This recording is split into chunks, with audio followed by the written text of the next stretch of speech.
ఎందుకు చెప్తా అంటే ఫైనాన్స్ ఇవన్నీ ముఖ్యమంత్రి గారి చేతిలో ఉంటాయి.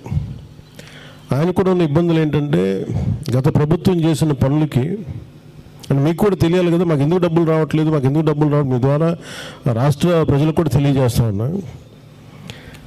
ఎక్కడ కూడా లాస్ట్ 5 సంవత్సరాల్లో పుడికలు తీయలే.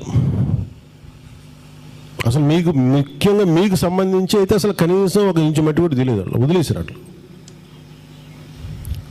అంటే డబ్బులు ఏం చేస్తారు, ఒకే పథకాలకి ఇచ్చుకోండి, ఇబ్బంది లేదు, కానీ పథకాలతో పాటు అభివృద్ధి, రోడ్లు ఇవన్నీ మర్చిపోయారు అందరూ. ఈ కూటమి ప్రభుత్వం వచ్చాకున్న బిగ్గెస్ట్ ఛాలెంజ్ మాకు ఏంటంటే పథకాలతో పాటు అభివృద్ధి పదాలు ఉండాలంటే దానికి ఒక ఆర్థికంగా ఫైనాన్షియల్ జగ్యులరీ చేస్తాం. ముఖ్యమంత్రి గారి ఆయన అనుభవం మీద పథకాలకి డబ్బులు ఇవ్వాలి, రోడ్లు వేయాలి, అలాగే మీకు ఇప్పుడు కూర్చోబెట్టి సడన్గా గిఫాన్ వస్తే ఏదైనా మళ్ళీ కూర్చోబెట్టి రైతాంగానికి మళ్ళీ గిట్టుబాటు ధర ఇవ్వాలి. సో ఇన్ని కష్టాల మధ్యలో ఉంది. కానీ ఎవ్వరు కూడా అలాగే నిన్న మాట్లాడుతున్న ఒక మీటింగ్ ఒకటి చేసాం.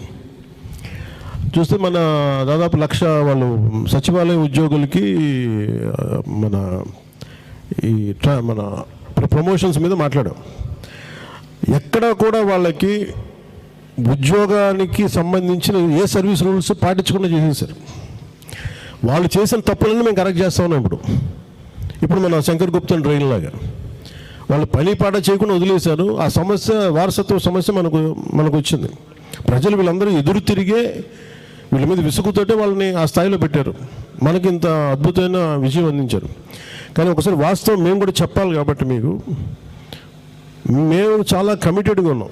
ఈ పర్టికులర్ అలయన్స్ ప్రభుత్వం నేను బాధ్యతగా తీసుకొని తక్కువ సీట్లు తీసుకొని కూడా దేనికి పెట్టుకున్నానంటే నేను ఇలాంటి సమస్యలని అడ్రస్ చేయడానికి ఉన్నాను.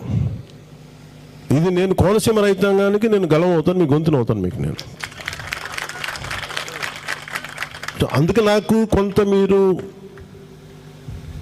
పెద్దలు కాబట్టి కొంత నాకు అనుభవంతో మీరు కొంచెం అర్థం చేసుకుని కొంచెం సానుకూలంగా నాతో వ్యవహరించండి చాలు. అంటే మీరు టైం లైన్స్ పెట్టి ఇప్పుడు ఇందాక పెద్దలు మీ పేరు సార్ సర్పంచ్ గారు చెప్పినట్టుగా మీరు ఏదో సినిమా చేసి డబ్బులు ఇచ్చండి, అట్లా కాదు కదా, ప్రజాస్వామ్యాలు నడవదు కదా. ఇప్పుడు నాకేంటంటే ఒక కోనసీమ ఒకటే కాదు కదా, మా వెళ్తే చిత్తూరు మన అటువైపు కూడా పోవాలి కదా. అంటే అలాగా ఇవన్నీ ఏంటంటే మనకు మాటలకి 10 మంది సరదాగా బాగుంటాయి, కానీ ఇన్నికి ఇంత డబ్బు ఉంది ఇక్కడ. డబ్బుని అడ్డగోలుగా ఒక పథకం లేకుండా ఏం లేకుండా ఖర్చు పెట్టేశారు వాళ్ళు.